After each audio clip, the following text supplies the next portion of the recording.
हमारा solar system कुछ इस तरह का है। सूरज के गिर्द मुख्तलिफ प्लैनेट्स अपने मखसूस रास्तों पर गर्दिश करते हुए। ये वाइट कलर के पाथ्स इनके मखसूस रास्ते हैं। इन्हें हम ऑर्बिट्स कहते हैं। इन रास्तों की कोई फिजिकल एग्जिस्टेंस नहीं है। ये इमेजिनरी हैं। माँ सिवाय इसके कि आपको समझ में आ जाए कि प्लैनेट्स इन मखसूस रास्तों पर किस तरह गर्दिश करते हैं। एक और व्यू देखते हैं। ये आपकी इमेजिनेशन को क्लियर करने का एक व्यू है कि ऑर्बिट्स में कैसे सूरज के गिर्द मुख्तलिफ प्लैनेट्स मूव करते हैं। एक और व्यू मुलाहिजा फरमाइए। ये देखिए कि कैसे सूरज के गिर्द प्लैनेट्स मूव कर रहे हैं।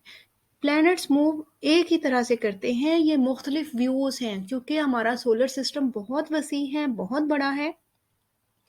तो आपकी इमेजिनेशंस को क्लियर करने के लिए ये डिफरेंट पिक्चर्स जो हैं ये शो कराई गई हैं। स्टूडेंट्स, ये आपको जो व्यू नज़र आ रहा है इसको अगर हम खुद ड्रा करने की कोशिश करें तो कुछ इस तरह से ड्रा करेंगे। ये इनकी मूवमेंट एक ही डायरेक्शन में नहीं बल्कि चारों तरफ है। जैसे कि यहाँ डॉटेड लाइन में आपको डिफरेंट प्लैनेट्स की मूवमेंट शो की गई है। Different colour shows different planets orbit कि इस रास्ते पर ये प्लैनेट मूव कर रहा है, इस डायरेक्शन में इस रास्ते पर ये प्लैनेट मूव कर रहा है। स्टूडेंट, ओरिजिनली ये सूरज के गिर्द चारों तरफ से ऊपर नीचे दाएं बाएं हर तरफ मूवमेंट हो रही है। अब चूंकि अगर उसी को आपको समझाने की कोशिश की जाए तो वो मुश्किल समझ आएगी। सो इसको सिंप्लीफाई करने के लिए कि किस तरह से मूवमेंट हो रही है, हम इसको डायग्रामेटिकली सिंपल कर देते हैं।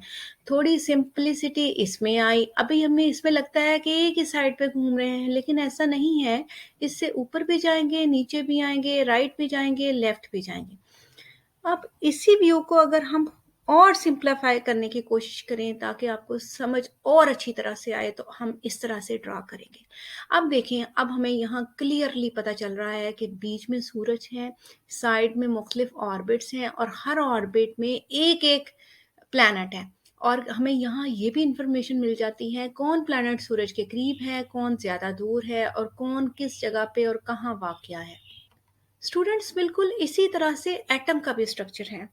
एटम के न्यूक्लियस को हम सूरज अगर कंसीडर कर लें तो उसमें प्लैनेट्स को की तरह इलेक्ट्रॉन मूव कर रहे हैं अपने मखसूस ऑर्बिट में। ये देखिए, यहाँ कॉम्प्लेक्स स्ट्रक्चर है, आपको समझने में मुश्किल पेश आ सकती है। सो अगर हम इसको यूं समझने की कोशिश करें कि कैसे ऑर्बिट्स में इलेक्ट्रॉन्स मूव कर रहे हैं तो आप थोड़ा बेटर अंडरस्टैंड कर पाएंगे। अब ये इमेजिनरी रास्ते हैं। लाइंस नजर आ रही हैं आपको पर्पल कलर की, ये इमेजिनरी हैं। हकीकत में इसका कोई ताल्लुक नहीं है। ओरिजिनली आप देखें तो आपको ऐसी मूवमेंट ऑफ इलेक्ट्रॉन की नजर आएगी अराउंड द न्यूक्लियस। इसी को अगर हम ड्रा करते हैं तो हमें कुछ ऐसा स्ट्रक्चर मिलेगा। अगर हम इसको मज़ीद सिंप्लीफाई करें तो हम ये समझेंगे कि एटम का स्ट्रक्चर ऐसे है।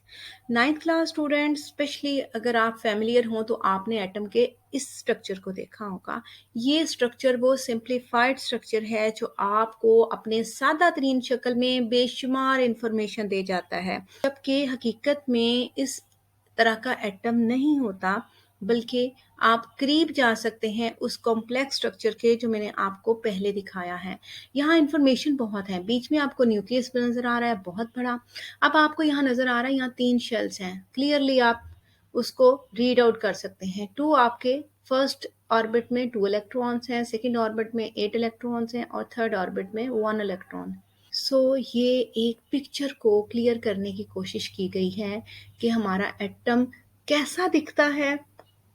बहुत छोटा है, हम इसे देख नहीं सकते। लेक्चर आपकी स्टडीज को आसान बनाने के लिए दिया गया है। स्टूडेंट, अगर आपको लेक्चर्स पसंद आ रहे हैं तो please like, subscribe and share.